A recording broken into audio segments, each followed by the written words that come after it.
Hey everyone, how's it going? Well, it's December, you know what that means. It's time for Papo to unveil next year's lineup of figures. We are getting 5 figures this year. 2 of them are repaints and 3 of them are new sculpts. These figures were unveiled on Everything Dinosaurs Facebook page early this morning, so let's dive right into this. So let's get the repaints out of the way. First up is the Parasaurolophus. This is a repaint of one of their older figures, and the first release of this figure, the color scheme was kind of bland. Bland coloration was kind of the theme of the Papo line for a long time before they started going with more vibrant colors, and I think this is a pretty decent looking repaint, but I'm going to hold off on this one because I was kind of let down by the Allosaurus repaint that came out last year. It definitely did not live up to the prototype pics that we saw, and one thing about this sculpt that's always bugged me, I actually don't even own the original because on the beak of this figure, it has teeth on the front beak, and that just kind of always bugged me, but I do like the paint scheme on this, so I'm going to wait for in-hand images before I actually make my decision if I'm going to pick up this figure. Next up is a repaint of their feathered Velociraptor, and I have to say I do like this repaint. I like the much more natural look they're going for on this Velociraptor. Definitely one I am probably going to pick up. I do like this one a lot better than the original release of this figure. And now we're getting into the new sculpts available this year. First up is the Stiggy Moly, and this is a really good looking figure. I'm actually quite pleased with this one. I know we only have one picture of it from the front. I do want to see some more pictures of it from the side, but this definitely looks like a really cool figure. I like the green on it. The head sculpt looks really, really nice. Definitely a cool looking addition to the Papo line. And next up is the Chilesaurus, and I don't think anyone could have guessed that Papo was going to do an obscure dinosaur like this. This is definitely a huge surprise.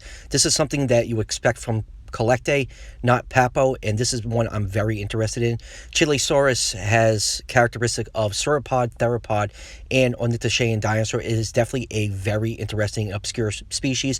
This is probably my most anticipated figure from the entire lineup. And lastly, we have a figure that a lot of people was hoping that Papo would make for years now. It's their Giganotosaurus. So, well, everybody, you got your wish, and this figure is definitely something. The pose is interesting, to say the least. It is very retro and vintage looking. Personally, I am not a fan of it. I just don't like that tripod look with the tail bent like that, rearing up. I know a few people are already speaking out on this figure that they really do not like the pose.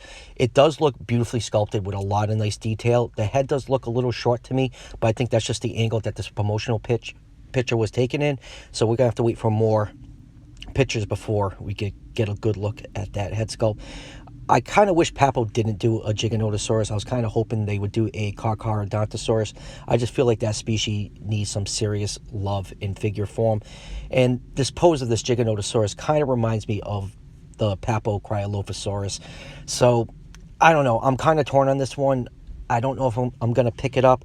The other thing is we need to see if Papo is going to release another limited edition figure this year, and this is just a crazy theory of mine.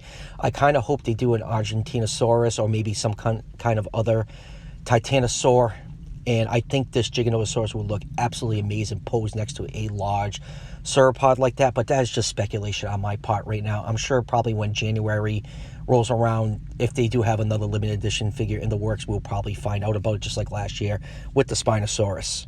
So that would do it for the Papo 2020 dinosaur lineup. It is a little bit better than last year. This year we're getting 2 repaints and 3 new sculpts, where last year we got 3 repaints and 2 new sculpts. I know the Spinosaurus came out this year, but Papo themselves considered the Spinosaurus separate from the main line because it was a limited edition figure. So let me know in the comments what you think of this 2020 lineup. I'm definitely going to pick up the Styggy Moly and the Chilesaurus.